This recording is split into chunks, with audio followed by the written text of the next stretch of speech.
আরে বাহ, সমুদ্র দেখা যাচ্ছে এখান থেকে। কি সুন্দর লাগছে সমুদ্রকে। দেখো দেখো এদিকটা দিয়ে। আরে তুমি কি মোবাইল নিয়ে শুধু বসে আছো? মোবাইলের দিকে তাকিয়ে বসে থাকলে হবে? গাড়িতে যখন যাবে তখন বাইরের চারিদিকটা দেখতে হয়। কত সুন্দর প্রকৃতি নিজেকে সাজিয়ে রেখেছে। এখানের প্রকৃতি তো একদমই মিস করা উচিত নয়। তুমি তাও মোবাইলের দিকে তাকিয়ে বসে আছো। তাকাও এদিকে, দেখো প্রত্যেকটা জায়গা কি অদ্ভুত সুন্দর সাজানো গোছানো, আর তুমি গাড়ির ভেতরে বসলে মোবাইলের দিকে তাকালে। তো আমরা চলে এসেছি এইভাবে ঝগড়া করতে করতে। তারপরে এখানে বোর্ডিং পাস নিতে হবে। এখানে সমস্ত চেকিং পিরিয়ড শেষ করে বোর্ডিং পাস নিয়ে এখানে একটু ওয়েট করছিলাম, কারণ এখনও 1.5 ঘন্টা মতো টাইম রয়েছে। তো এখানে কিছুক্ষণ বসার পর তারপরে আবার লাইন দিয়ে চলে যেতে হলো জেটির কাছে। তো বন্ধুরা চলুন একসাথে আমরা হ্যাভলক দ্বীপে যাব। হ্যাভলক অর্থাৎ স্বরাজ দ্বীপ। এই তো এখানে জেটিতে চলে এসেছি। এখানে সবাই লাইন দিয়ে দাঁড়াচ্ছে। প্রথমে লাগেজগুলো ওরা তুলে নিচ্ছে, তারপর সবাই এক এক করে আবার একটু টিকিটটা দেখিয়ে দিতে হচ্ছে, তারপর আমরা উঠতে পারছি জেটিতে। তো প্রথমে এসেই এত সুন্দর জায়গা দেখে প্রথমবার আসলাম, তো একটু আমরা ছবি টবি তুলে নিলাম। তো বন্ধুরা, আমি মণিমালা মনে বনে কোণে চ্যানেলে আপনাদের সকলকে জানাই স্বাগত। আমাদের আরেকটি চ্যানেল সুরভি সঙ্গীত টিউটোরিয়াল, সেটি তো আপনারা সকলেই জানেন, সকলের পরিচিত হয়ে গেছে আপনাদের ভালোবাসায়। তো আশা করি এই চ্যানেলটিকেও আপনারা ভালোবাসা দেবেন। তো দেখুন যে প্রথমবার চড়লাম এতে।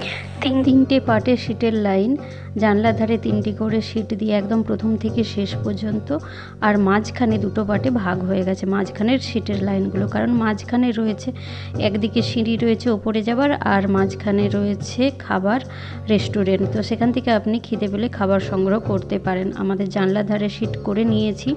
জানলার ধারে স্পেশাল করে সিট করতে হয়, তার জন্য এক্সট্রা টাকা লাগে কিনা আমার ঠিক এই মুহূর্তে মনে পড়ছে না, কারণ হাজব্যান্ড সব করছে। তবে ফ্লাইটে কিন্তু জানলার পাশে বসার জন্য এক্সট্রা 300 টাকা করে লাগে। তো এখানেও সে ব্যবস্থা কিনা জানি না, তবে প্রায় সমস্ত ব্যবস্থাই কিন্তু একই। ফ্লাইট এবং এই শিপের মধ্যে কোনো তফাৎ তেমন নেই। সব কিছু আপনাকে যেমন ইনস্ট্রাকশন প্রথমে ফ্লাইটে বলে দেয়, এখানেও সেই তেমনভাবেই রয়েছে।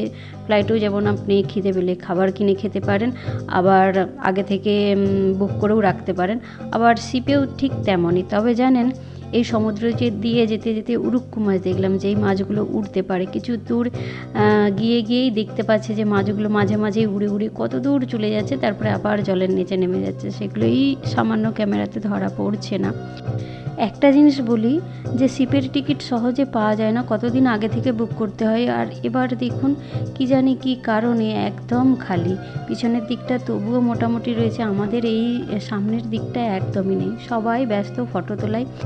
কতক্ষণ আর আমরা চুপ করে বসে থাকি বলুন? কিছু তো ফটো তুললাম, ভিডিও করলাম, কিন্তু তারপর তাই জন্য এই দিকে পিছনের দিকে এসে আমরা দেখলাম যে কত দ্রুত শিপটি এগিয়ে চলেছে। দেখি জানলার ফাঁক দিয়ে। তারপরে এই দিকটা হচ্ছে বাথরুম। এইগুলো পরপর সব বাথরুম রয়েছে, ইন্ডিয়ান বাথরুম, ওয়েস্টার্ন বাথরুম সব বলে লেখা থাকে। তো এখানে দেখুন লাগেজগুলি রাখা রয়েছে। তো এখান দিয়েও দেখা যাচ্ছে কত স্পিডে যাচ্ছে, জলের ঢেউ দেখলেই বোঝা যাবে। তারপর মাঝে মাঝে এবার দোতলাকে আমরা উঠে এসেছি। দোতলায় এই রেলিং দিয়ে যে একদম সামনে দেখতে পাবেন তা কিন্তু নয়, এর ভেতরে কাঁচ দিয়ে ঢাকা, বাইরে যেতে পারবেন না। তো কিছু করার নেই, আমরা এরকম এর মধ্যেই বসে বসে, উপরটাতেও একদম ফাঁকা। তো এখানেও কিছুক্ষণ এনজয় করে নিলাম, বসে বসে গল্প করলাম। গল্প আর কি করব, শুধু সমুদ্রের নীল জলই দেখছি, কিছু তো গল্প করার নেই। আরও বসে বসে মোবাইল ঘাঁটছে। আমি জানি না যে মোবাইলে কি থাকে ছেলেদের, যে কেন এত আর থাকে শুধু ফোন করা আর মোবাইল দেখা। ছেলেদের বউ পাশে থাকলে কোনো যাই আসে না, যদি অন্য কেউ থাকতো হয়তো কিছু যাই আসতো। তো আমি আমার মতো সমুদ্র দেখছি। তারপরে দেখুন আবার একটা ছোট্ট দ্বীপ আমরা দেখতে পাচ্ছি। তো এত ভালো লাগছে, মাঝে মাঝে দ্বীপগুলো চোখে পড়ছে।